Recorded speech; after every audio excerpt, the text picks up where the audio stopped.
Democratic Republic of the Congo.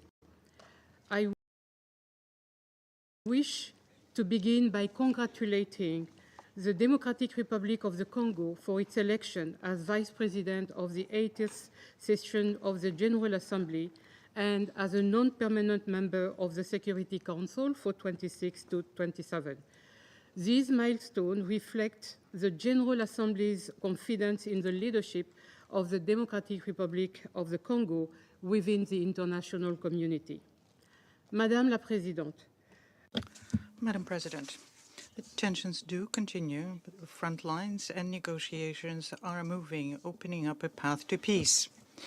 The signing this afternoon in Washington by the Ministers of Foreign Affairs of the Democratic Republic of the Congo and of Rwanda of the draft peace agreement is a major step forward towards the end of the conflict. I would like to welcome the tireless efforts made by the United States in facilitating this agreement, which marks a decisive step towards peace and stability in the Democratic Republic of the Congo and in the region of the Great Lakes. I also would like to welcome and commend the constant efforts of the President João Lourenço of Angola, who is chairperson in office of the African Union, and the determined commitment by the President for Nasingbe of Tonga, who was the African Union mediator. I also underscore the contributions made by the panel of facilitators, which consisted of eminent former African heads of states and, of course, the role played by the state of Qatar. I encourage all of the leaders to promote a climate of tolerance. We need to promote dialogue rather than division and actively work towards national cohesion. It is essential to have that for the stability of the country. I also welcome the domestic Congolese initiatives, and most particularly the meeting between President Felix Antoine Tshisekedi Chilombo with religious leaders and some actors of the political opposition so as to find national solutions and open up a road towards dialogue and reconciliation. And with this prospect, the Congolese authorities should pay heed to the concerns having to do with the shrinking of the political and civic space. And in this spirit, I reiterate my appeal in favor of adopting a draft law against tribalism, racism, and xenophobia, which would be an essential step towards preventing the abuses which threaten national unity. I commend all the parties, including the AFC M23, for enabling me to visit Goma 2 weeks ago for the first time since the fall of the city in January. My visit allowed me to meet MONUSCO civilian and uniformed personnel after a very difficult time. The goal was to boost their morale and reaffirm MONUSCO's commitment to conflict-affected communities. My visit also aimed to engage the AFC M23 on operational challenges related to the implementation of our mandate. Before my visit, the International Committee of the Red Cross mediated an agreement between the government, the AFC M23, and MONUSCO.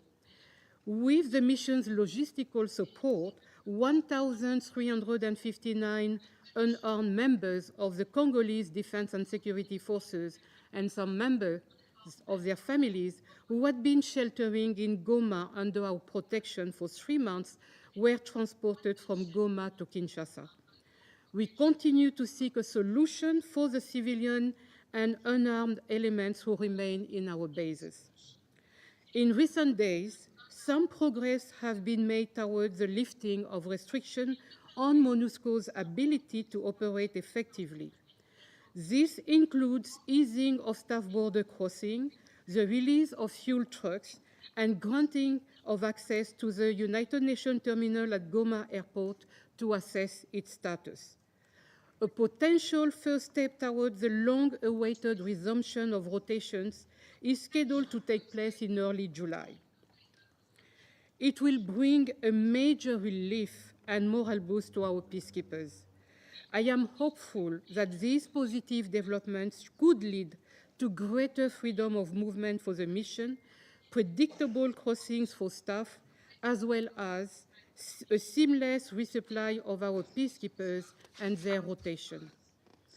Madam President, While diplomatic efforts focus on ways to address the current crisis, the situation in other regions within MONUSCO's areas of operation also demand urgent attention.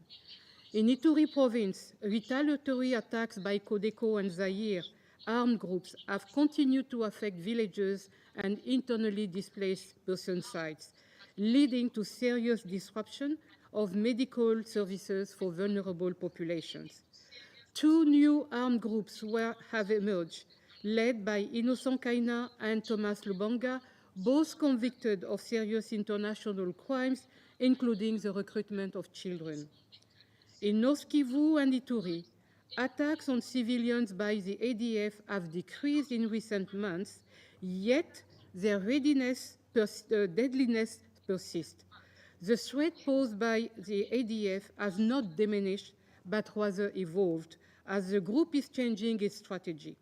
The group is now seeking local support to boost its funding. In this context, MONUSCO continues to leverage its comprehensive protection strategy to reduce and mitigate threats against the civilian population, strengthen community resilience and local capacity, improve early warning and rapid response, and promote human rights and accountability.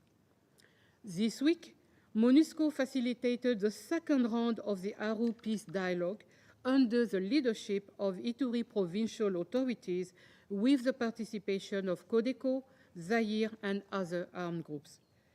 Building on previous political efforts and the recent large-scale launch of reintegration efforts by the National Disarmament, Demobilization, Community Recovery and Stabilization Program, PDDRCS, in Ituri, as well as in Beni and Lubero, hundreds of disarmed combatants have now joined community projects offering employment opportunities, vocational training, human rights education, and other income-generating activities for themselves and their communities.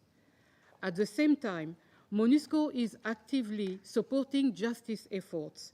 In Ituri, mobile courts are making significant progress. Perpetrators of conflict-related sexual violence, whether state agents or members of armed groups, are being prosecuted and tried. Members of Codeco militia have been convicted of crimes against humanity. In Beni, the temporary transfer of the force headquarters has strengthened our collaboration with the Congolese defense and security forces. Our patrols, including those with the Congolese National Police, have enabled us to step up our protection efforts.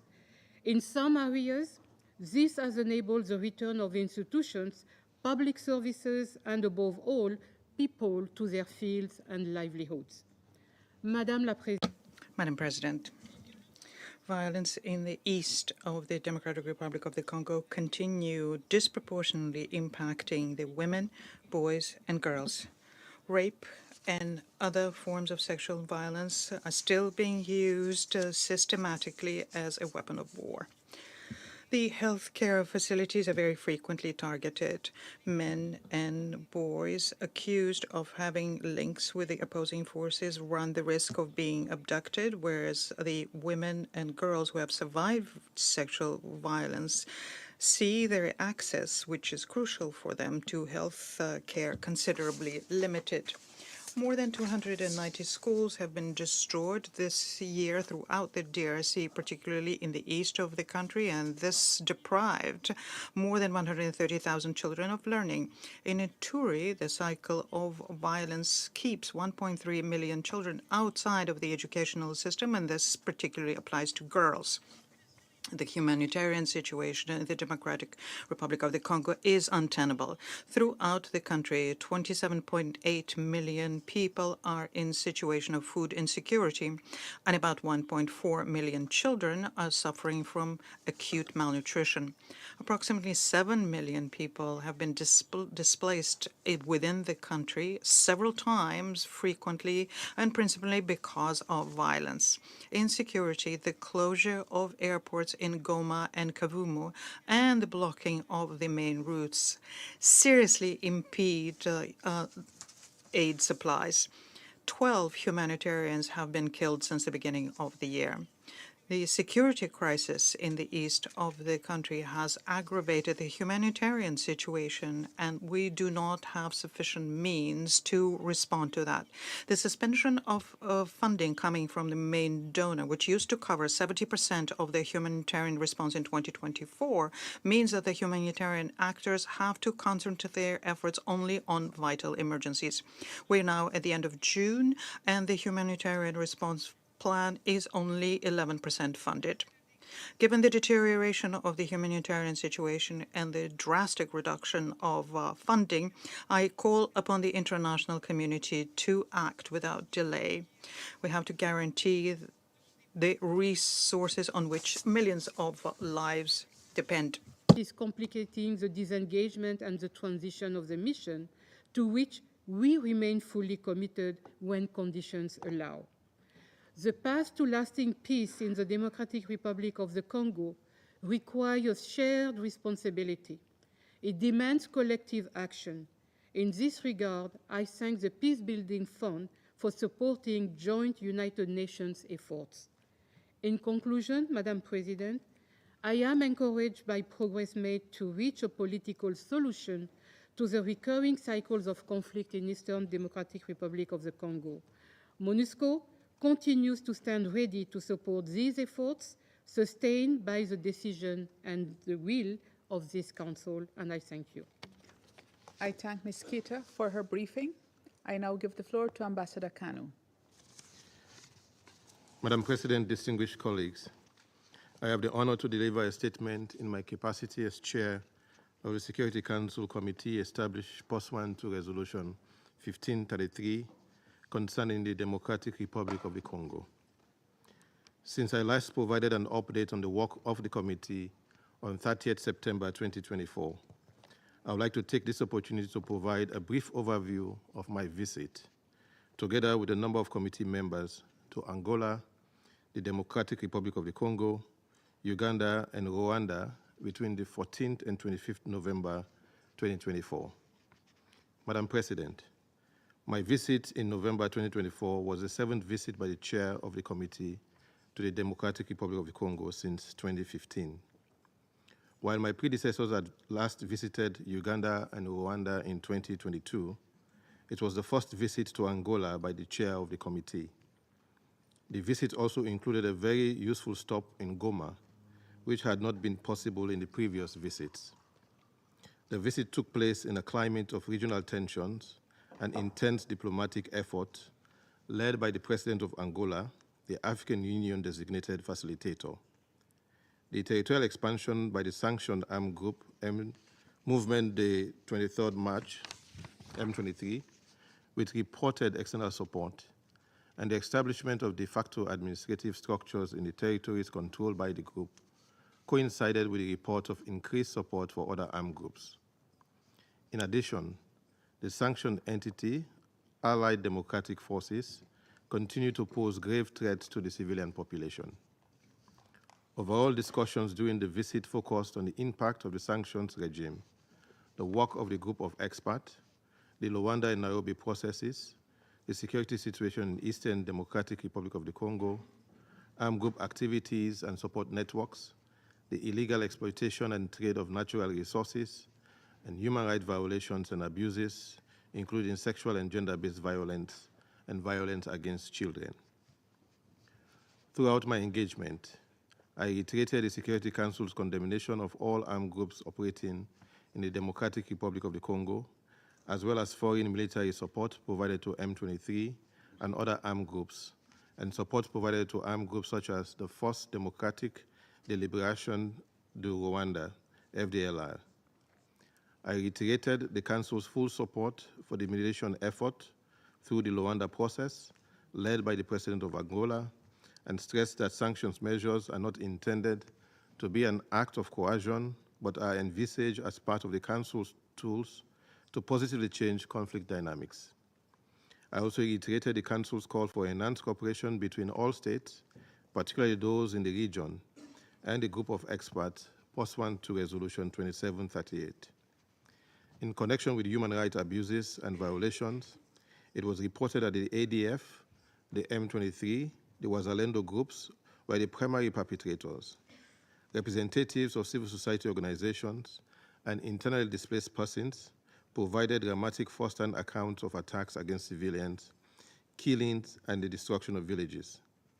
They recounted their experience of forced displacement and provided detailed accounts about the grave conditions in the IDP camps, including rampant sexual and gender-based violence, also against children. They also noted that belligerent parties installed positions near IDP sites, as a result of which IDPs were often caught in crossfire.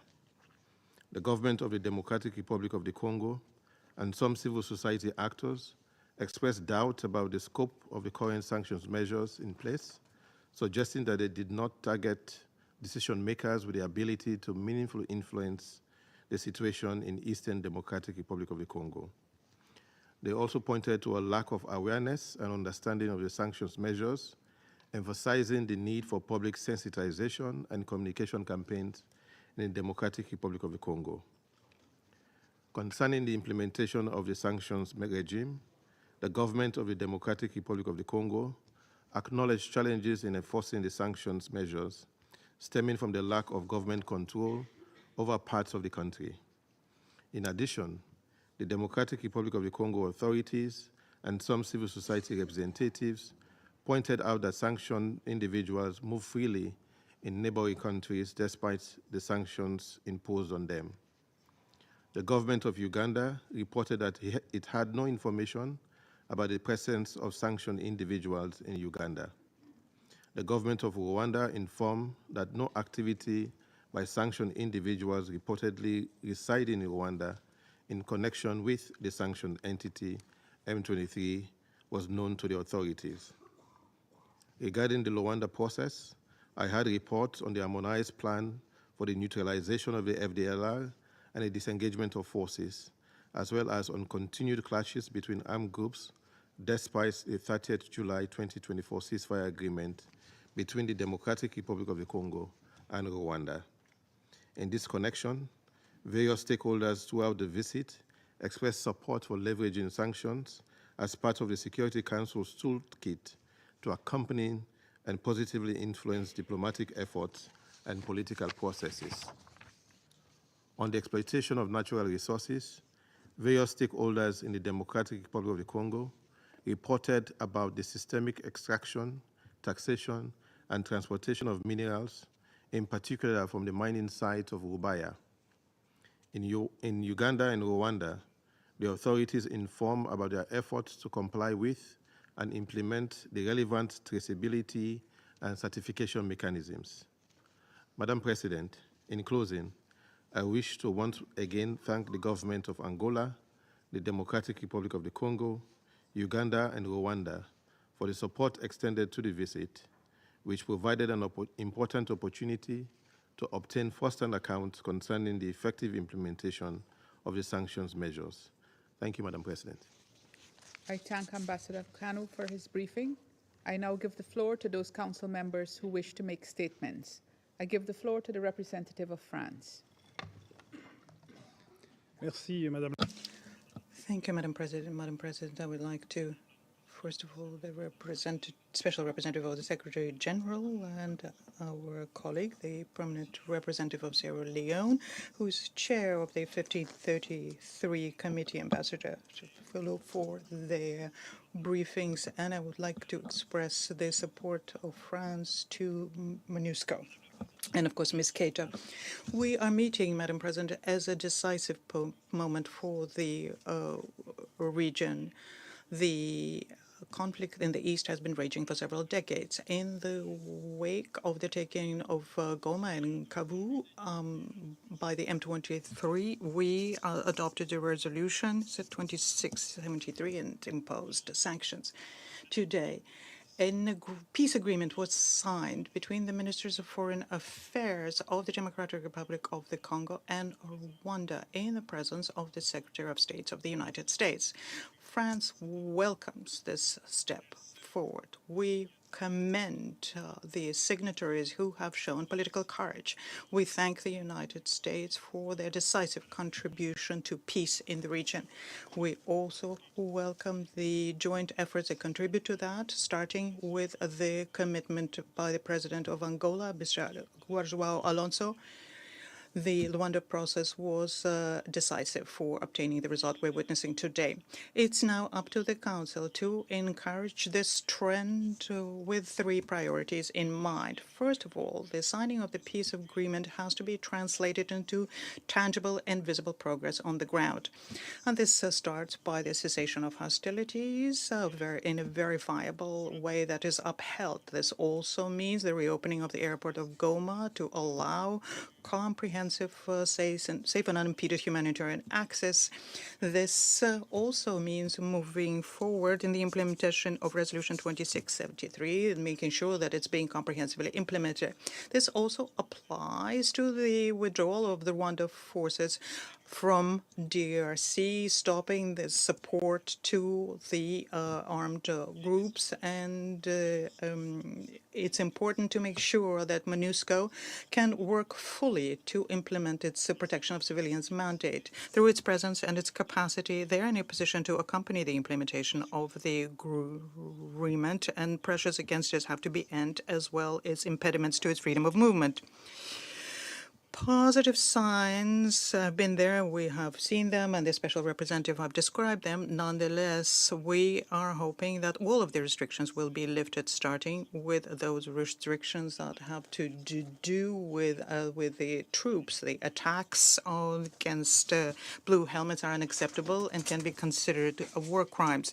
We also have to make sure that there is follow-up on the commitments to make sure that there is lasting peace in DRC and in the region. We are determined to work in this way together with the AU mediator, President of Togo, Mr. Gnassingbé, and the co-facilitators, and with the United States and Qatar, and all of the actors committed to the success of the various dialogue processes. We support the convergence and coordination amongst these initiatives, as well as a central role by the United Nations. And finally, civil society remains a major actor, as has been shown by the contribution of the churches to the internal Congolese dialogue. Several peace agreements in the region, madam, have failed in the past. We have to make sure that the current process is a success, that it allows an effective ending of the crisis, that it's done in a lasting fashion. And we welcome the advances made by the DRC and Rwanda towards an agreement. And I welcome the presence of the delegations of the DRC and Rwanda here at this meeting of ours today. We're discussing this issue. There is no military solution to the conflict in the Great Lakes region, and we hope that everyone will rise up to this ambitious goal, and the Council has to continue encouraging that. In the upcoming months, we have to be following the agreement and the commitments undertaken, making sure we follow everything, including what is happening to MONUSCO. We will continue being committed to the sovereignty of the territorial integrity of the DRC and towards peace and stability throughout the region. I thank you. Thank the representative of France for his statement, and I give the floor to the representative of the United Kingdom. Thank you, President. Let me start by thanking SOSG Cater for briefing us today. I also thank the permanent representative of Sierra Leone for his briefing on behalf of the 1533 Committee, and I welcome the participation of the permanent representatives of the DRC and Rwanda. President, let me make 3 points. First, the UK commends efforts by the African Union, United States, and Qatar to negotiate a peaceful resolution to the conflict, and also commends the continued engagement of the DRC and Rwanda. DRC and Rwandan foreign ministers have been meeting today in Washington to sign a peace agreement. The UK welcomes this significant step forward on the road to a durable peace. Focus will now rightly turn to its swift implementation, and the UK stands ready to support this process. Second, the UK remains deeply concerned by the M23's continued obstruction of MONUSCO's ability to deliver its mandate. We thank SOSG Cater for her continued engagement with the Security Council on this issue. Though the M23 released MONUSCO fuel trucks earlier this month, the UK emphasises that all restrictions affecting the delivery of MONUSCO's mandate should be lifted immediately, in line with Resolution 2773, which was adopted unanimously by this Council. Third, the UK is concerned by the humanitarian crisis and significant protection challenges in eastern DRC.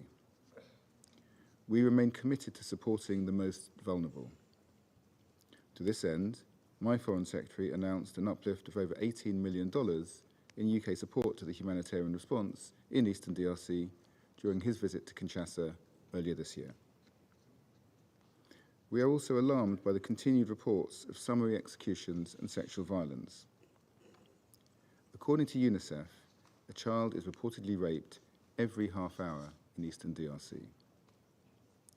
We urge all parties to uphold their obligations under international humanitarian law, including the protection of civilians and humanitarian access. President, it is time for diplomacy to deliver a long-term solution to conflicts in the Great Lakes region. We now urge Rwanda and the DRC to engage in good faith on the implementation of the peace agreement in order to bring about a more secure and prosperous future, one which the region has long worked towards with the support of MONUSCO, and one which the people of the DRC greatly deserve. I thank you. I thank the representative of the United Kingdom for his statement, and I give the floor to the representative of China. Yeah. Madam President, I thank SRSG Keita and Ambassador Kanu, Chair of the DRC Sanctions Committee, for their briefings. I welcome the presence of representatives of DRC and Rwanda at today's meeting. For some time now, the international community and the regional countries have continued their diplomatic efforts towards resolving the issue of Eastern DRC, but the situation in the region remains complex and fragile. In this connection, I wish to make the following points. First, there must be an effective ceasefire and stop of violence. According to the report of Secretary General Guterres, the conflict in North Kivu and South Kivu is still going on with widespread violence against the civilians.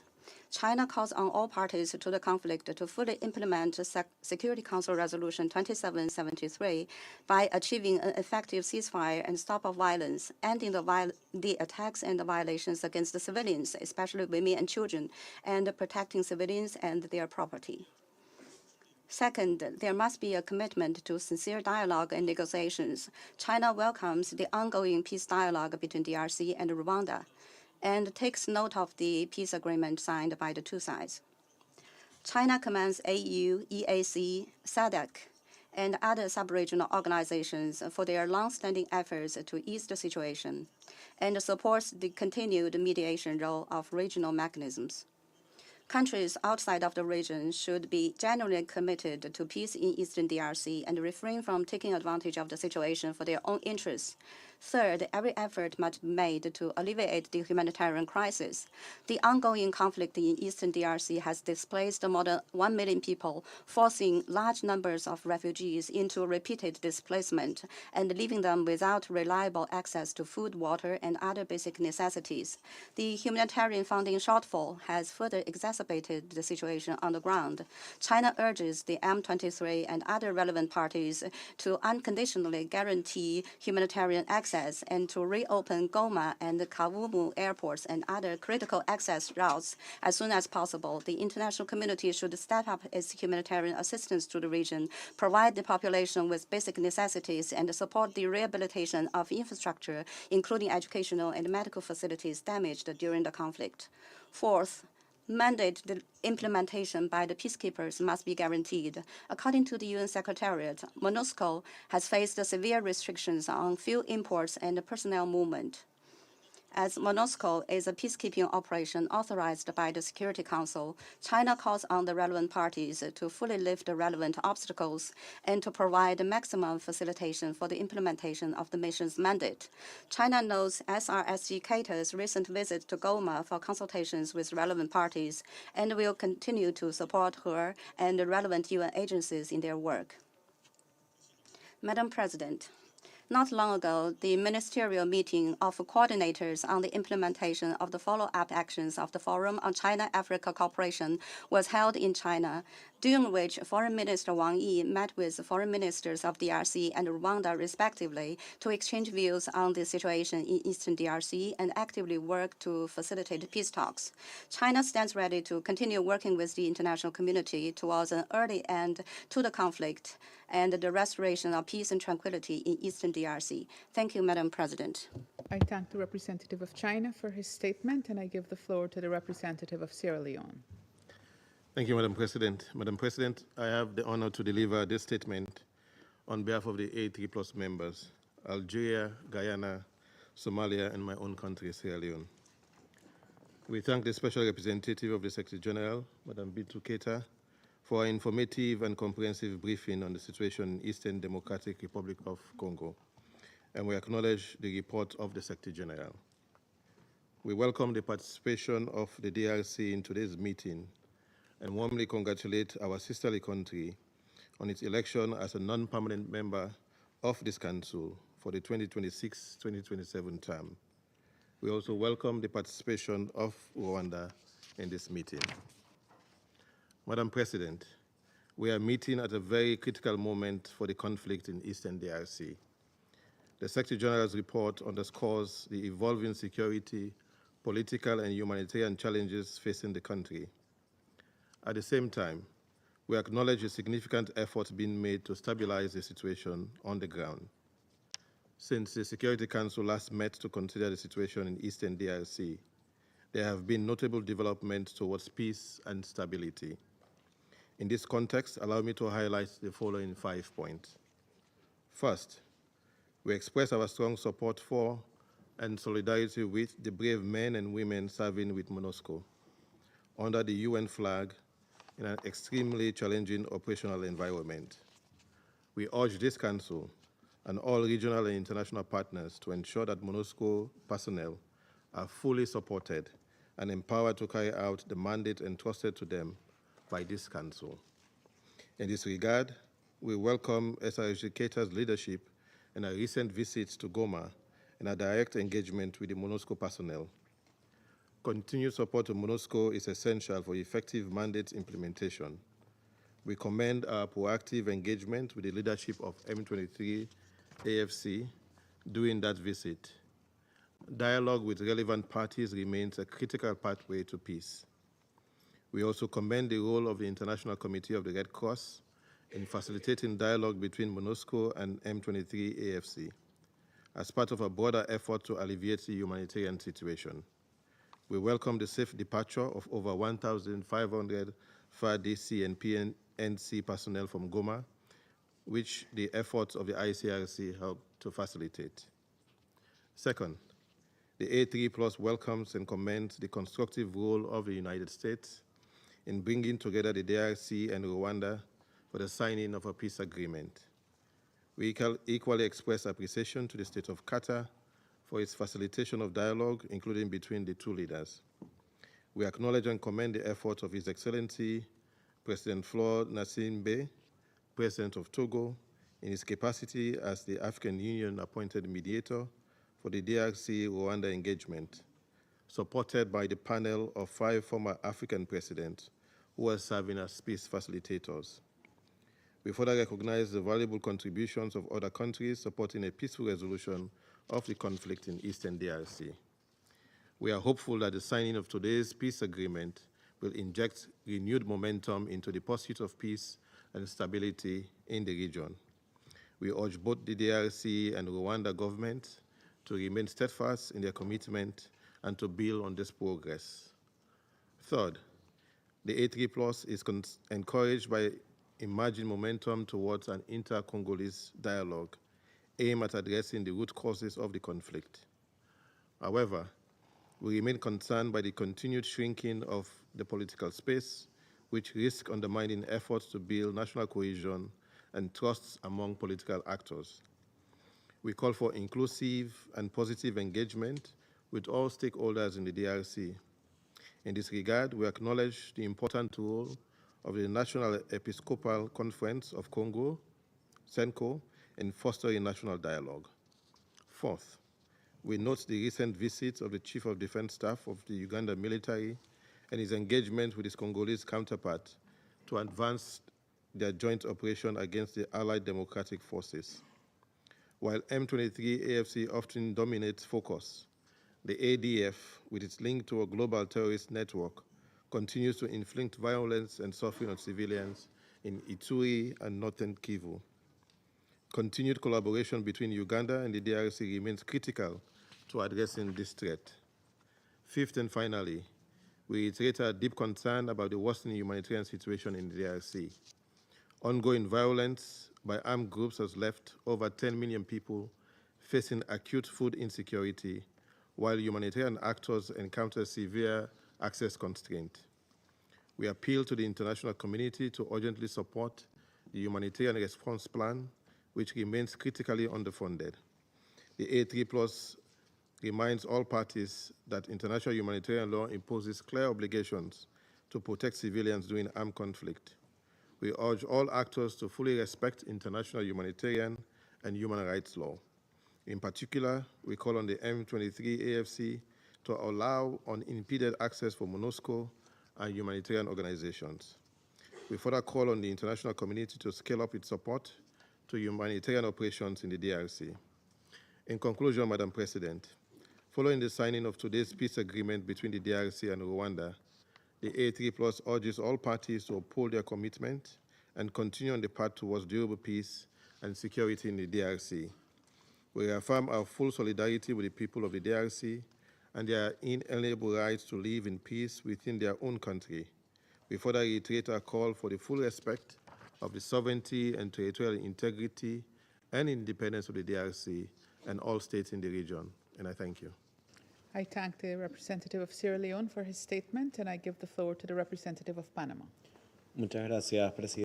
Thank you, Madam President. Distinguished colleagues, allow me to begin by conveying our gratitude to the Special Representative of the Secretary-General, Ms. Bintou Keita. We thank her for her report. We also wish to thank all MONUSCO personnel. They, with great commitment, continue to forge ahead with their work in an incredibly challenging context. We also thank the Ambassador of Sierra Leone for briefing us on the situation on the ground and his work as chair of the 1533 committee. We convey our concern at the persistent conflict in the east of the Democratic Republic of the Congo. Communities, particularly women, girls and boys, continue to suffer the devastating consequences of violence, forced displacement, and of systematic violations of human rights. In this connection, we must say that the situation is alarming because extortions, looting, abduction, and widespread sexual violence have all been documented. Moreover, the crisis is being exacerbated by the forced recruitment of minors and by grave violations of international humanitarian law. Moreover, the country is facing multiple overlapping emergencies which further worsen the situation. The torrential rainfall in April sparked flooding in Kinshasa, floods which caused the deaths of at least 165 people and thousands of other victims. In May, heavy flooding in Fisi claimed more than 100 lives and left countless homes destroyed. The food crisis is equally catastrophic. Around 28 million Congolese people are facing acute food insecurity. This is the highest figure ever recorded in the country. This overview paints a picture of a situation which demands immediate attention. As such, we hail the diplomatic progress between the government of the DRC, M23 and Rwanda, progress facilitated by Qatar and supported by the United States. We recognize the leadership of President João Lourenço of Angola, leadership of the Luanda process, and the appointment of Faure Nasibe of Togo as the African Union mediator. We also applaud the provisional agreement reached between the Democratic Republic of Congo and Rwanda. This agreement tackles territorial integrity, the prohibition of hostilities, and the disarmament of non-state armed groups. However, the journey towards peace will have to begin with an immediate and unconditional cessation of hostilities. We urge all parties to uphold Resolution 2773 of this Council and to comply with international humanitarian law. Peace cannot be built whilst attacks against civilians rage on, alongside the forced recruitment of minors and restrictions on the work of MONUSCO. President, Panama expresses its concern at the restrictions placed on the freedom of movement and supply of MONUSCO in areas controlled by M23. These restrictions not only imperil the blue helmets and humanitarian personnel, they also affect how well we are able to protect the civilian population. We urge M23 to lift these restrictions and to assist the mission in discharging its mandate. We also urge them to facilitate the reopening of the Goma and Kavumu airports and to facilitate unfettered humanitarian access. We encourage political leaders and Congolese civil society to engage in an open, constructive dialogue, one that is respectful and one which leads to sustainable, inclusive solutions. We support the swift adoption of the bill against tribalism, racism and xenophobia, and we commend efforts undertaken to implement the law on the rights of indigenous peoples. Moreover, we categorically reject the spread of disinformation and hate speech.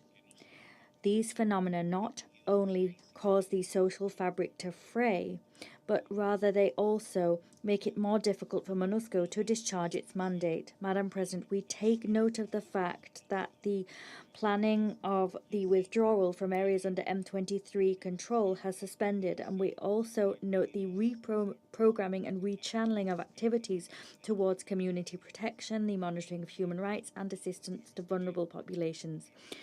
To conclude, I wish to reiterate our commitment to a gradual, responsible and sustainable withdrawal on MONUSCO's part, a withdrawal which leaves no security vacuums and which doesn't jeopardize the progress reached. Once again, we thank you for your work and your sacrifice in the DRC. Thank you. I thank the representative of Panama for his statement, and I give the floor to the representative of the Republic of Korea. Thank you, President. I also thank SRSG Keita for her informative briefing and Ambassador Kano for his briefing on the visit of the 1533 Committee. I also welcome the representative of the Democratic Republic of Congo and Rwanda to today's meeting. The situation in the Eastern DRC stands at a critical juncture with the encouraging diplomatic efforts taking place amid persistent insecurity and dire humanitarian challenges. Let me highlight the 4 points. First, Republic of Korea welcomes and supports ongoing diplomatic efforts aimed at achieving a political solution to the conflict in Eastern DRC. Today's signing of the peace agreement between the DRC and Rwanda, witnessed by the United States, represents a significant step toward ending hostilities and securing long-term peace and stability in the region. The facilitation by Qatar in April between the DRC and M23 also paved the way to addressing underlying issues of this conflict.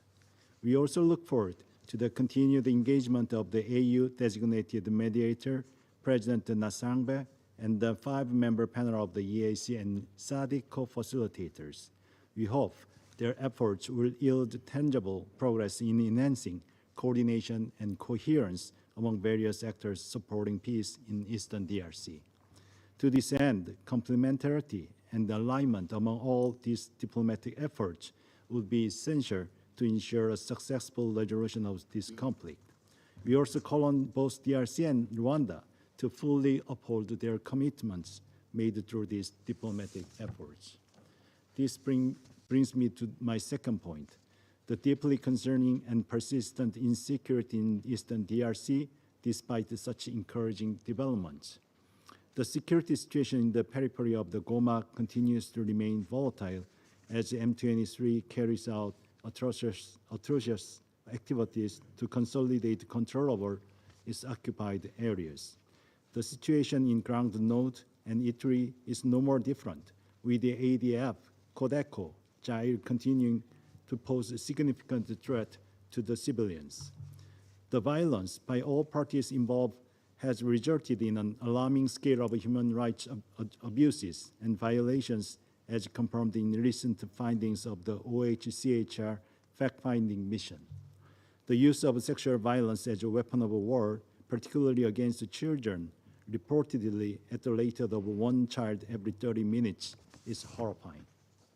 Moreover, the spread of hate speech based on physical appearance is a dangerous signal of deeper ethnic divisions and erosion of national cohesion. We strongly urge all parties to respect their obligation under international humanitarian law and human rights law. We also record that Resolution 2773 still remains to be fully implemented by all parties. Third, we emphasize the importance of the fully ensuring MONUSCO's implementation of its mandate. For nearly 6 months, MONUSCO's ability to carry out this mandate has been seriously undermined in areas under M23 control. The mission has been denied the freedom of movement and access to regular supplies, endangering the safety and security of the peacekeepers. Nevertheless, it has made tireless efforts to remain resilient and adapt to these challenging conditions, including by establishing a temporary force headquarters in Beni. We are hopeful that the recent positive developments will lead to a swift normalization of the MONUSCO's operational environment, enabling the mission to continue playing a pivotal role in promoting peace and stability in Eastern DRC. Lastly, international humanitarian assistance should be urgently scaled up to support millions of the displaced persons in DRC. The sharp decline in humanitarian funding is deepening the already dire situation, with over 10 million people facing acute food insecurity and rapid surge in epidemic outbreaks. The Republic of Korea has contributed more than $225 million in ODA over past 25 years in support of the peace, stability, and sustainable development in the DRC, and we plan to continue sustaining these efforts. In conclusion, Madam President, Republic of Korea reaffirms its steadfast commitment for the DRC, MONUSCO, SRSG Keita, and all regional and international diplomatic efforts aimed at achieving a peaceful resolution to the conflict in Eastern DRC during this critical moment. I thank you. I thank the representative of the Republic of Korea for his statement, and I give the floor to the representative of Greece. Thank you, Madam President. I would like to thank SRSG Mrs. Keita for her briefing, and also the permanent representative of Sierra Leone in his capacity as chair of the 1533 Committee. I also welcome the participation of the representatives of the Democratic Republic of the Congo and of Rwanda to our meeting. Madam President, allow me to emphasize the following 3 points. First, the implementation of Resolution 2773 is imperative. M23 must immediately and unconditionally cease hostilities and withdraw from Goma, Bukavu, and all other controlled areas. Greece resolutely opposes any violation of international law and the UN Charter and stresses a strong commitment to the sovereignty, independence, unity, and territorial integrity of the DRC. Second, we welcome today's signing of the peace agreement between DRC and Rwanda and Washington, and we commend the US facilitation efforts to achieve this agreement. We also commend all other recent peace efforts, notably those by the AU, designated mediator, and the 5 co-facilitators, as well as the efforts by Qatar, which led to the immediate ceasefire.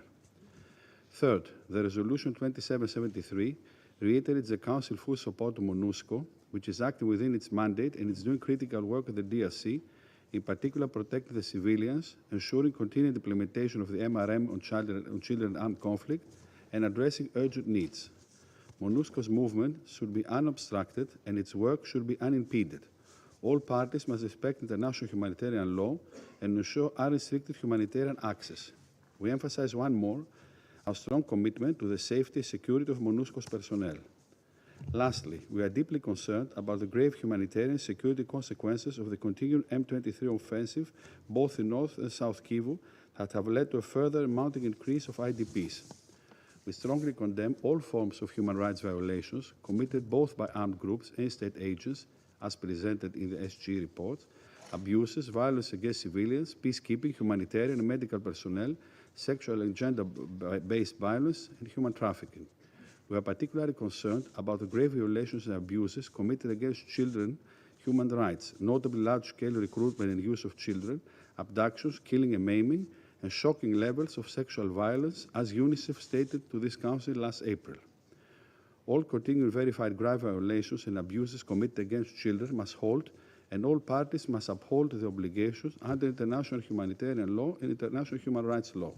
Women and girls, being the main victims of the conflict, need to have unobstructed access to justice.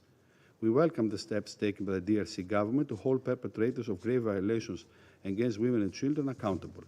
Madam President, aligning with today's WPS Shared Commitments Group statement, we stress that the meaningful political engagement of women and the solidarity and advocacy at regional, national, and international efforts are key elements for sustainable peace, stability, and developments in the DRC. I thank you. I thank the representative of Greece for his statement, and I give the floor to the representative of the Russian Federation. Madam President, we would like to thank the special representative of the Secretary General, Bintou Keita, and the permanent representative of Sierra Leone, the chair of the Security Council 1533 Committee, Mr. Michael Kano. We thank them for their briefings. We also welcome the participation of the representatives of DRC and Rwanda in our meeting today. First of all, we would like to note the signing today of the Ministers of Foreign Affairs of DRC and Rwanda, the signing of the agreement to cease fire. It's indeed a very important event, which we'll hope will lead to lasting peace and stability in the region in the wake of 6 months of active hostilities in the east of the DRC. We'd like to recall here that as a result of that, since the beginning of this year, thousands of Congolese citizens have died and hundreds of thousands have become IDPs, most of them repeatedly. The number of people who fled the eastern of Congo into neighboring countries, Burundi, Uganda, Republic of Congo, Tanzania, and Zambia, is in excess of 140,000 people. Millions of people still need medical and food assistance, and this is a price that the ordinary Congolese had to pay for military escalation. Madam President, in February, members of the Security Council unanimously passed resolution number 2773, which contains the main conditions needed for the settlement of the conflict and the relevant demand placed on parties. The Security Council has not yet seen the content of the document signed today, but it is our view that it is based on the key provisions of that resolution, and the implementation of that by Rwanda and the DRC has always been the shortest path towards the end of hostilities and working out viable and sustainable parameters for peaceful agreements. For a long time, they were being ignored in both countries, and we do hope that now Kigali and Kinshasa will finally heed these appeals and will do the will of the Council. Madam President, it's important that the key elements of Resolution 2073 are based on the regional recipes worked out within the framework of the Luanda and Nairobi processes, and also on the joint platform provided by EAC SADC. And this is a direct projection of the principles of African solutions to African problems. We welcome the efforts made by President Lorenzo, President of Togo Nasimba, in trying to find ways of settling the crisis in the east of DRC. It's important to make sure that the international mediators, when they provide their good offices, that they take into account fully the concerns of the parties to the crisis in Congo and the position of African leaders when it comes to the parameters on how to eradicate its root causes. Madam President, the escalation of the crisis also very seriously impacted on the capacity of the UN stabilization mission in the DRC to implement their mandate effectively. For 6 months now, the peacekeepers have been coexisting with the M23 in those areas which are occupied by the M23. The situation of the MONUSCO staff in Goma and its surroundings is a very good illustration of the fact that this status quo has exhausted itself, and we expect that the Secretariat, UN Secretariat, will come up with proposals as regards the prospects of missions' future deployment. I would like to underscore here that Russia continues consistently supporting the mission and its leadership, especially under current circumstances. In conclusion, we would like to congratulate our Congolese colleagues on having their country elected to be a member of the Council for the upcoming 2-year period. We have no doubt that they will bring in their valuable contribution to the workings of the Council, first and foremost take into account their experience of interacting with the United Nations and helping implementing Security Council resolutions in the area of peacekeeping. Russia will continue advocating the settlement of the conflict in the eastern DRC on the basis of the UN Charter and unconditional respect for the sovereignty, territorial integrity, and the independence of the country. We are convinced that ultimately the states of the region will show political wisdom and will be able to, in action, show their commitment to implementing the mutually accepted obligations they officially undertook today. I thank you. I thank the representative of the Russian Federation for her statement, and I give the floor to the representative of Pakistan. Thank you, Madam President. We are grateful to SRSG Bintu Keita for her briefing and leadership of the mission during this difficult time. We also thank Ambassador Michael Kanu for his remarks as chair of the 1533 committee. We welcome the participation of representatives of the DRC and Rwanda in the meeting. Madam President, Pakistan welcomes the diplomatic breakthroughs to bring an end to the conflict in eastern DRC, including today's signing of the peace agreement between DRC and Rwanda, brokered through a commendable effort of the United States. The 23rd April joint statement by DRC and M23, facilitated by an equally commendable effort of Qatar, and the African Union's sterling mediation efforts, led by President Gnassingbé of Togo and President Lourenço of Angola, the AU chair. We hope that these diplomatic efforts will bear fruit and the agreements will be implemented to bring lasting peace in eastern DRC. There is an ever-present expectation that addressing the root causes of this conflict is important for sustainable peace. Tangible progress towards peace, as a first step, requires an immediate and unconditional ceasefire and effective implementation of this Council's Resolution 2773. Madam President, we have noted the recent interactions between MONUSCO and M23. We hope that the severe restrictions imposed on MONUSCO's freedom of movement and resupply by AFC and M23 will be lifted. These restrictions have critically hampered implementation of the mission's mandate, endangered the safety and security of peacekeepers, and delayed troop rotations. We believe MONUSCO has an important role in protecting civilians and sustaining ceasefire in DRC. We urge the immediate reopening of Goma and Kavumu airports, end to the detention and harassment of UN personnel, and lifting of all movement restrictions on peacekeepers. Pakistan recalls that attacks on UN peacekeepers constitute war crimes. We commend the resilience of MONUSCO peacekeepers. They have made great personal sacrifices for the maintenance of international peace and security and for the stability of DRC. We salute them. Madam President, we also take note of the dire humanitarian situation in DRC, which has worsened because of the security environment and the drop in funding support. We call on the international community to ensure that the humanitarian needs of the population are fully met. Lastly, Pakistan reaffirms its steadfast support for the sovereignty, unity, and territorial integrity of the Democratic Republic of Congo and hopes for an early return of normalcy in the country. I thank you, Madam President. I thank the representative of Pakistan for his statement, and I give the floor to the representative of the United States. Thank you, Madam President. And thank you, Special Representative Bintu Keita, for your briefing today and for the work of you and your team on the ground. I also welcome the representatives of Rwanda and the DRC who are with us today. Colleagues, in the 3 months since our last briefing, we have been witness to extreme violence and hardship in eastern DRC. But we are starting to see glimmers of hope, and today have genuine reason for optimism. President, just hours ago in Washington, D.C., the foreign ministers of the DRC and Rwanda signed a peace agreement based on mutual respect for sovereignty, territorial integrity, human rights, and international humanitarian law, and founded on the prospect of shared prosperity through regional economic integration.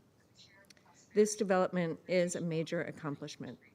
It supports African-led processes and represents an historic step towards securing a durable peace in Eastern DRC and creating the conditions for economic development for the benefit of the people in the region.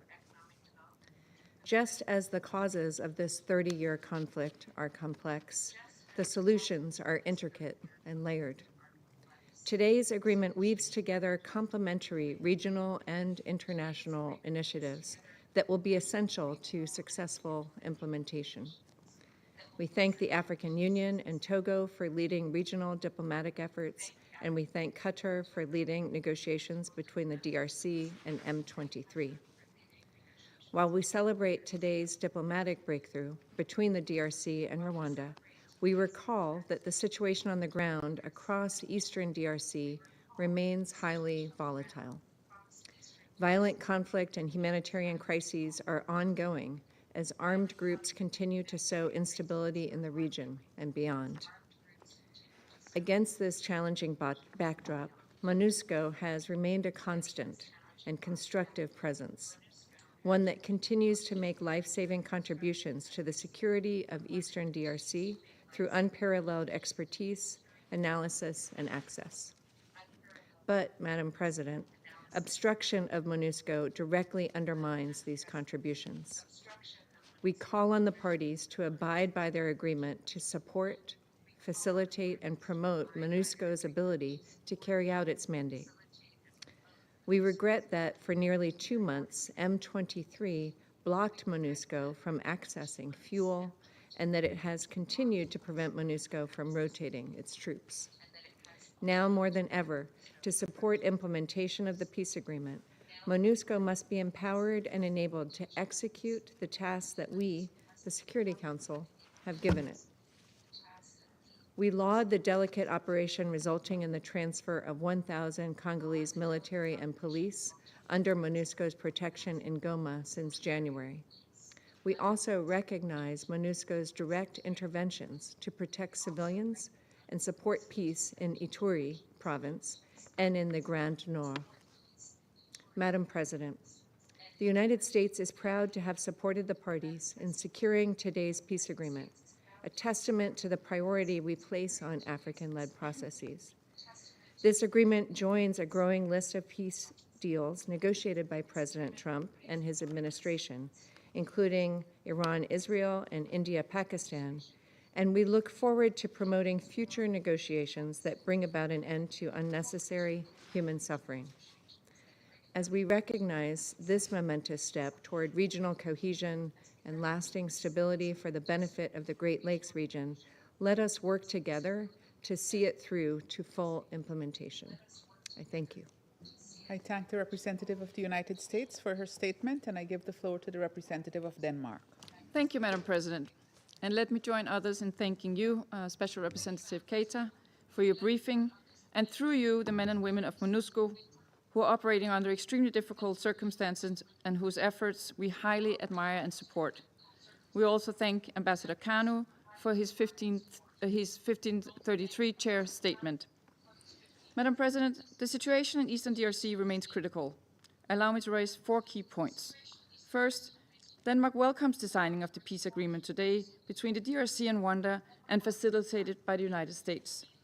Like others, we express our hope that the parties will continue to engage in good faith to ensure the successful implementation of this agreement.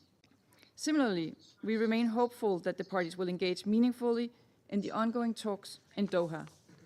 It is important that all ongoing talks feed into and naturally support the process led by the President of Togo as the African Union appointed mediator in the conflict. We encourage the active support of the countries in the Great Lakes region in this regard. As we've said before, there's no military solution to this conflict, only a political one that is inclusive and representative of all Congolese society. We urge the meaningful participation in these talks of women, civil society, and diverse groups in the Congolese society. Second, Madam President, as we look ahead, we must not forget that the civilians in the area under M23 control in North and South Kivu had paid and continue to pay the heaviest price in this conflict. The findings of the OHCHR fact-finding mission in DRC are deeply troubling, with reports of severe human rights violations, from widespread arbitrary arrests and enforced disappearances to sexual and gender-based violence. Those who speak out, including human rights defenders, journalists, and civil society, are particularly threatened. We condemn such acts and support all efforts to hold the perpetrators accountable. Impunity for grave crimes must end, and accountability be ensured. We welcome MONUSCO's contribution in this regard. Third, Madam President, these worrying developments are taking place against the backdrop of a deepening humanitarian crisis. The sharp escalation of violence, coupled with funding cuts, humanitarian restrictions, and looting of humanitarian and medical facilities have further exacerbated civilian suffering. Concretely, this means that the survivors of sexual and gender-based violence are not able to get the care they need across North and South Kivu. It also means that preventable diseases, including polio and measles, could rapidly spread, including beyond the borders of DRC. We reiterate that all parties must uphold international humanitarian law and respect humanitarian principles, including by restoring basic services and allowing the full, safe, immediate and unhindered access of humanitarian aid and medical personnel to reach the millions in need. Finally, Madam President, we express our deep concern about the obstructions of MONUSCO's operations. The continued closure of Goma Airport hinders the delivery of humanitarian aid and goods, troop rotation, and the ability to evacuate civilians and UN staff. We remind all parties of their humanitarian obligations. We urge M23 to lift all restrictions on MONUSCO and refrain from actions which prevent the mission from discharging its mandate or endanger the safety and security of UN personnel. Such obstructions are in clear violation of Resolution 2773 and may constitute basis for sanctions designations pursuant to Security Council resolutions. Madam President, let me conclude by reiterating our call on Rwanda to withdraw its troops from the eastern DRC and end its support to M23, and our call to the DRC to neutralize the FDLR and counter hate speech. We express our full support to MONUSCO, mandated by this Council to protect civilians as its primary task and to assist the DRC government in its path towards stability. I thank you. I thank the representative of Denmark for her statement, and I give the floor to the representative of Slovenia. Thank you, Madam President. I express my sincere appreciation to SRSG Keita for her comprehensive briefing and the clarity of her message to this Council. I also thank the 1533 Chair. And we also welcome the participation of the representatives of the Democratic Republic of the Congo and Rwanda to this meeting.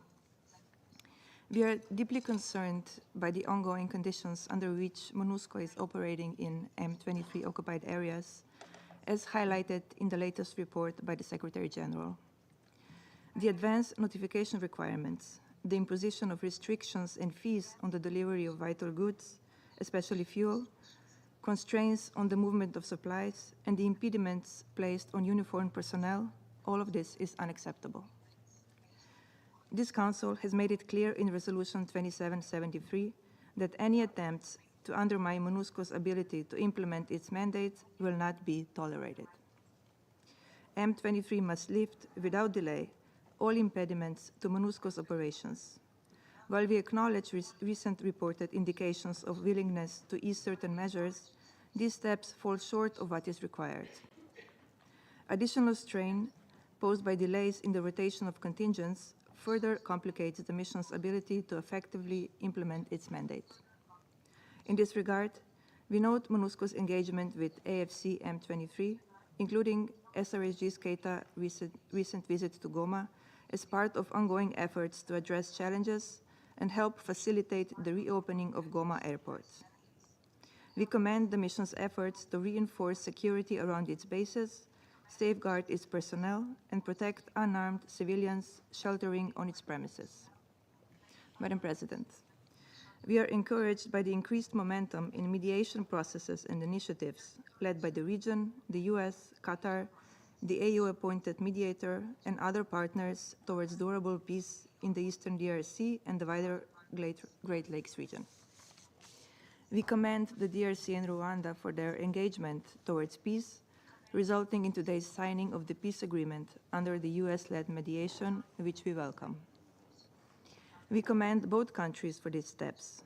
Moving forward, it will remain important to build on them. Sustained political and diplomatic engagement to address the root causes and the presence of armed groups will lay the foundation for long-term stability and security while respecting sovereignty and territorial integrity of all states, including the DRC.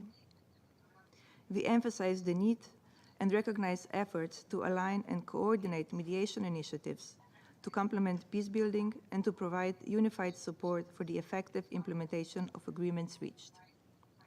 Madam President, while much of the attention is focused on the situation in and around Goma, we remain concerned that M23, with the support of the Rwanda Defense Forces, continues to expand its territorial presence in South Kivu and deepen its administrative control over occupied areas. We also remain alarmed by persistent reports of human rights violations and abuses perpetrated not only by M23, but by other armed groups in Eastern DRC, particularly the ADF, Codeco, Zaire, and the FDLR. And we note with grave concern the emergence of new armed groups. We remain concerned also by the conflict's toll on civilians, especially women and children, and the rising threat of conflict-related sexual violence. We condemn all such violence. As noted also in the latest report, the humanitarian crisis in the DRC remains among the world's most acute. Conflict has been the main driver of food insecurity in the DRC. It is essential that relief operations receive full support and are able to deliver aid safely and without obstruction. We reiterate once again, humanitarian personnel and facilities must never be targeted, and we remind all parties of their binding obligations under international humanitarian law. I thank you. I thank the representative of Slovenia for her statement, and I give the floor now to the representative of the Democratic Republic of the Congo.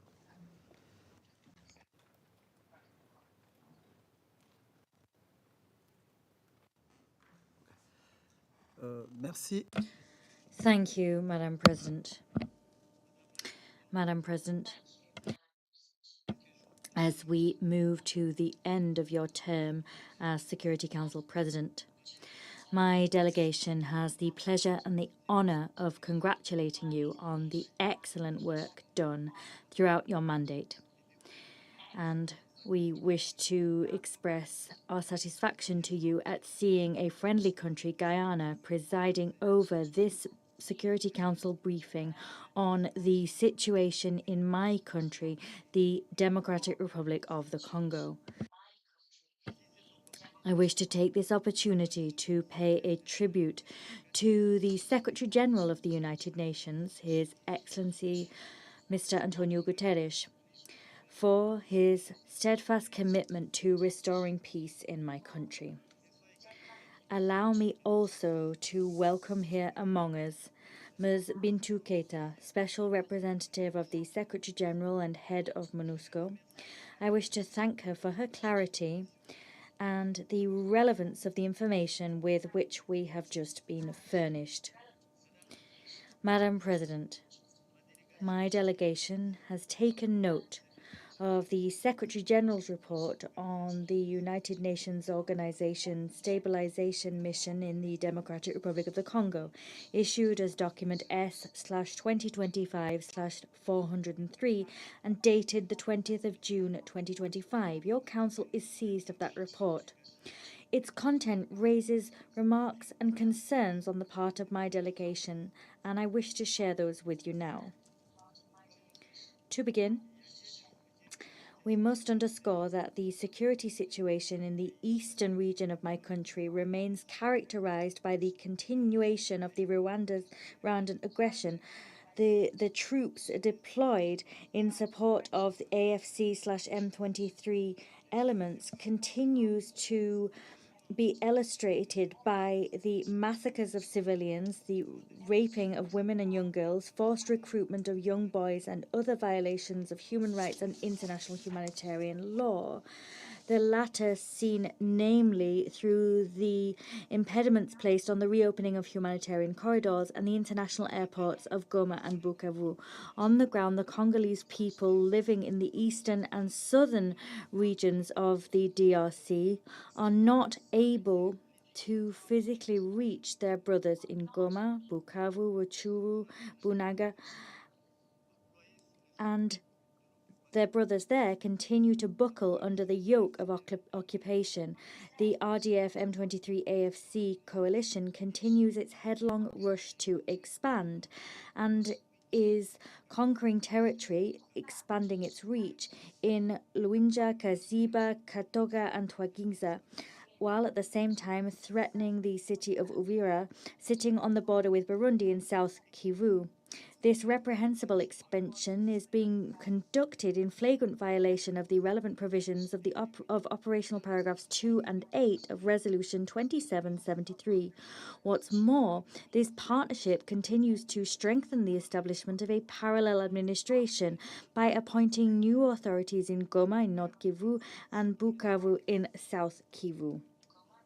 However, 5 months ago, almost to the day, this Council unanimously and with one voice adopted Resolution 2773 on the 21st of February 2025. That resolution was adopted to demand Rwanda and their proxies of M23/AFC to withdraw their troops from the DRC's territory. It also demanded the lifting of the defense measures installed by Rwanda. These grave violations of the territorial integrity of the DRC continue in a climate of absolute impunity, even following Rwanda's signature of the Washington Declaration of Principles on the 25th of April 2025. This morning, Rwanda signed, with the mediation of the American administration and with the state of Qatar as a witness, the peace agreement between the Democratic Republic of the Congo and Rwanda. In that agreement, Rwanda commits to withdrawing unconditionally all of its troops from DRC's territory. We hope that this time, the United States of America, responsible for mediation, will be able to impose sanctions on Rwanda commensurate with their misconduct if they again fail to comply. To put a lasting end to the impunity which is fueling this recurrent violence, my delegation calls upon the Secretary General to support the Commission of Inquiry created by the Human Rights Council of the United Nations during its 37th special session held on the 7th of February 2025. The goal of that commission was to investigate massive human rights violations and international humanitarian law violations currently underway in the provinces of North and South Kivu. The Commission is also called upon to investigate the violations perpetrated in the cities of Goma and Bukavu following their invasion by the RDF-AFC M23 coalition. The prosecution of these crimes in the courts will contribute to a sustainable process of national reconciliation and to the buttressing of the peace process, because it will put an end to the widespread impunity in the east of the DRC. The lack of resources and the fact it is impossible for the various working groups to correctly function is something that has been decried by High Commissioner for Human Rights, Volker Turk. And this state of affairs does not augur well for the victims awaiting reparations. Madam President, on the political and diplomatic front, the President of the Republic, His Excellency Félix Tshisekedi Tshilombo, continues to demonstrate his spirit of openness and dialogue. Since the beginning of the Luanda and Nairobi processes, during the Doha talks, the signing of the Washington Declaration of Principles in April last, and during the signing this morning, of the peace agreement between the DRC and Rwanda, the President's desire to find a diplomatic solution has remained unyielding. These diplomatic endeavors have also been buttressed by domestic efforts beyond the presence of DRC delegates at the Doha negotiations. The President of the Republic also domestically has embarked upon the dialogue and several rounds of consultations. proof of this was a hearing with an eminent member of the opposition a few days ago. We've also seen meetings between the President and the representatives of various faiths in order to explore the ways and means of restoring peace and social cohesion. Madam President, the establishment of a bespoke strategy for a gradual, responsible and sustainable withdrawal of MONUSCO, bearing in mind the evolution of the conflict's dynamics and protection risks, was not submitted to the Security Council by the recommended deadline of the 31st of March 2024. That submission was affected and delayed by the worsening of the security situation in the east of the DRC. It has worsened since the beginning of January 2025. On the 2nd of May, the Congolese government and MONUSCO submitted to the Security Council a joint note entitled "On the Transition in South Kivu and the Disengagement of MONUSCO." For my government, the roadmap for the MONUSCO's disengagement, which is currently suspended, could be resumed as soon as conditions allow. Elsewhere, given the realities on the ground, and in view of the fact that MONUSCO may be given additional responsibilities, which could be a fact rendered inevitable by how things might play out in Eastern DRC, we urge the Council to strengthen MONUSCO so it can properly deliver on any additional mandate entrusted to it. Allow me to pay a tribute to the soldiers of the Sami RDC force and the whole of the SADC community for the sacrifices made and the support that they have provided at a difficult moment of my country's history. The decision taken to withdraw this force by heads of state and government of SADC, who met at an extraordinary summit on the 13th of March 2025, put an end to the Sami DRC mission. It also put an end to MONUSCO's obligations to extend logistical and operational support to this SADC mission. Those obligations arose from Resolution 2746 of the 6th of August 2024. President, paragraphs 45 to 49 of the Secretary General's report depict a devastating humanitarian situation. In practice, the Humanitarian Response Plan for 2025, which was launched on the 27th of February jointly by the government and its partners, remains gravely underfinanced to date. The same thing applies for the revised financial needs assessment, which now stands at $1.25 billion. Its goal is to assist at least 11 million people out of the 21.2 million currently in need. Given the volatile security situation in the eastern region of the DRC, one of the greatest challenges we face remains mobilizing the remaining funds to cover colossal needs. We take this opportunity to once again appeal to donors and other financial partners to ensure that the total funding gap of more or less 88.8% to ensure that gap can be fully closed. Madam President, before I come to a close, allow me to once again reassure the Council that my government is resolutely committed to seeking a lasting solution to put an end to a definitive end indeed, to the chronic crisis which has rocked the eastern part of my country for almost 3 decades. I repeat, for almost 3 decades. Finally, on behalf of my government, I wish to commend the signing this morning in Washington of the peace agreement between the DRC and Rwanda. I congratulate the American authorities for their successful mediation, and I congratulate the state of Qatar for its role as an intermediary. I say this with the hope of seeing this agreement lead to the effective and verified withdrawal of Rwanda's troops from the territory of the DRC without delay, as well as the withdrawal of their AFC M23 proxies from occupied areas to then rejoin the PDDRCS process. That is the Demobilization, Disarmament, Community Recovery and Stabilization Program. Thank you, Madam President. Representative of the Democratic Republic of the Congo for his statement, and I give the floor to the representative of Rwanda. Madam President, distinguished members of the Council, thank you for giving me the floor. I thank the Special Representative, Bintu Keita, for her briefing, as well as the colleagues who spoke before me for their statements. I thank you, Ambassador Kanu, for your visit to the region and for your report. Madam President, today's meeting comes at a crucial turning point. Earlier today, the government of Rwanda signed a peace agreement with the Democratic Republic of Congo, brokered by the United States. We wish to thank the United States government for facilitating this breakthrough. We also commend the state of Qatar for its tireless mediation efforts between the DRC government and the AFC M23, which are expected to lead to an agreement between those parties in due course. The African Union, the East African Community, and the Southern African Development Community are equally central to resolving this conflict. While there is still some way to go, the path to lasting peace in the Great Lakes region is clearer now than it has ever been before.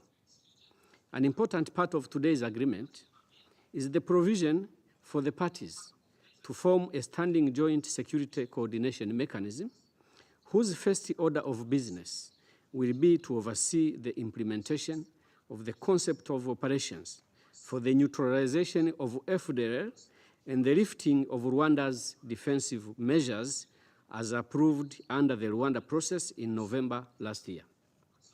These developments provide a new context to the debate here today, in particular on the role of MONUSCO in advancing peace and security in our region. Rwanda, like all countries, protects its people and its border by taking security measures commensurate with the threat faced and appropriate to the circumstances at any given time. Rwanda's unique history imposes heavy burdens in that regard. We will always discharge our right and duty of self-defense professionally and promptly.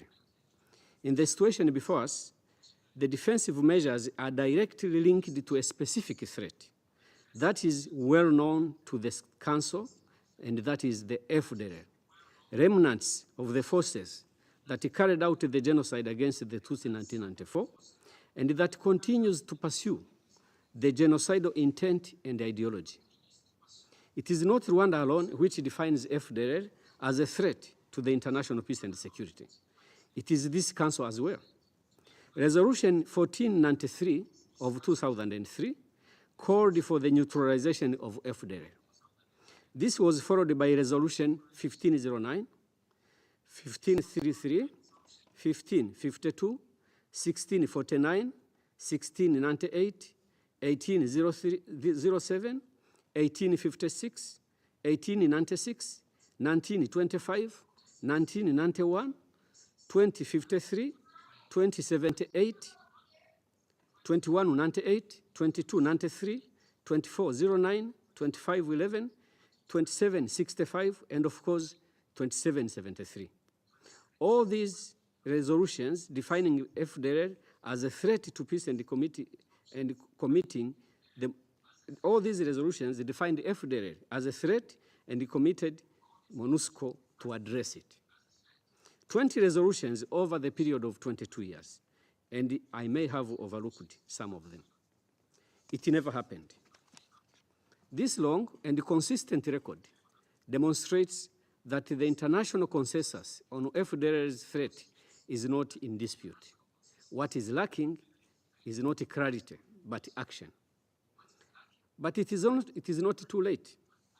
As the peace agreement makes clear, the two matters of the threat of the FDLR and Rwanda's defensive measures are inherently inseparable. By ignoring one and dramatizing the other, MONUSCO rendered itself unable to effectively discharge its mandate in its totality. This does not have to remain the case. We welcome constructive contributions MONUSCO can make to the implementation of the peace accord, and are committed to supporting it in performing the relevant aspects of its mandate. Rwanda, therefore, welcomes the recent meeting between the Special Representative, Madam Bintou Keita, and the leadership of AFC M23 in Goma, and this was long overdue.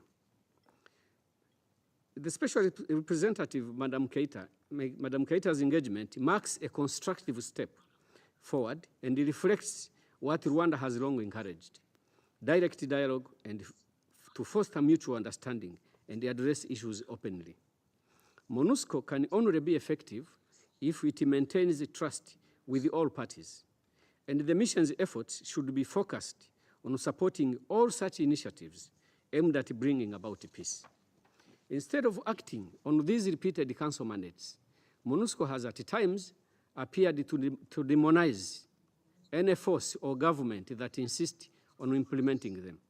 Accordingly, we believe that MONUSCO must urgently focus on the following areas to support these promising but still fragile efforts.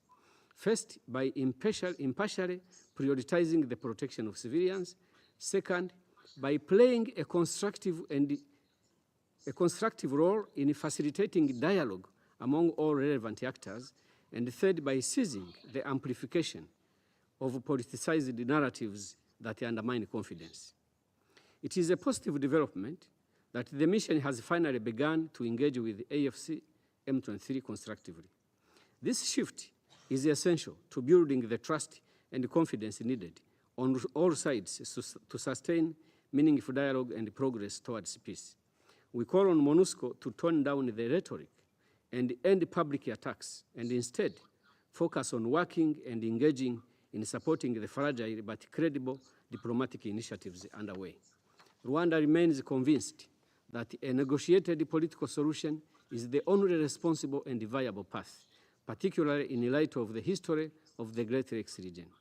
The issues in the region, including the legitimate demand of AFC and M23 for civil rights, political inclusion, and implementation of previously agreed commitments, must be addressed seriously and through negotiation and dialogue. Failure to do so will only ensure the continuation of tension and the return of cyclical violence. Madam President, on the Secretary General's recent report, Rwanda reiterates the critical importance and impartial, non-politicized reporting. Balanced and factual reporting helps the Council to focus on root causes rather than symptoms, avoid instrumentalization, and make decisions that support long-term peace building. When objectivity is compromised, reports become tools for selective narratives rather than instruments for collective action. Finally, as we mark the 80th anniversary of the United Nations, Rwanda reaffirms its unwavering commitment to peace and stability in our region and to constructive diplomacy. We continue to engage in good faith, a sense of responsibility, and a sincere desire to be part of the solution. We continue to work hand in hand with the United Nations, regional organizations, and bilateral partners to ensure that the promise of this peace process is not only fulfilled, but sustained. We call on the DRC government to address their internal challenges and not externalize them. Rwanda is committed to supporting sustainable mechanisms that promote accountability and inclusive development. This includes participating in joint security efforts, confidence-building initiatives, and regional economic integration. We also see a unique opportunity to turn the page from the confrontation to collaboration, and from suspicion to trust, where our nations cooperate and prosper. As we look ahead, we urge this Council to uphold the principles of fairness, consistency, and peace. The true measure of this Council will not be in how many conflicts it has managed, but it will be in how many it has truly resolved. I thank you for your attention. The representative of Rwanda for his statement. There are no more names inscribed on the list of speakers. I now invite Council members to informal consultations to continue our discussions on the subject. The meeting is adjourned.